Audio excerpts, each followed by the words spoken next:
Assalamualaikum sahabat-sahabat semua. Masak apa hari ini? Hari ini Cik Ha nak buat rendang ayam kampung. Okey, yang ini Cik Ha dah letak serai, lengkuas, halia, bawang dan cili kering. Kita kisar sehingga halus. Kita masak bahan-bahan sehingga ayam separuh masak.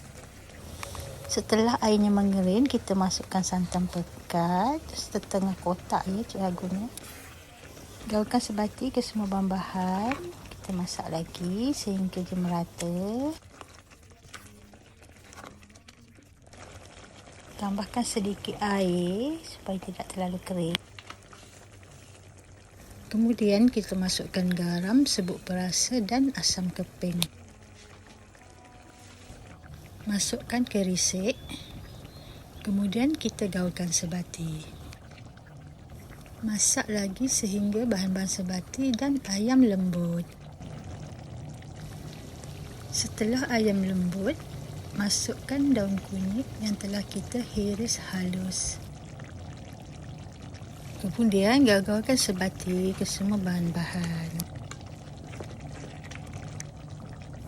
Sekarang kita rasa masakan. Setelah secukup rasa, boleh matikan api.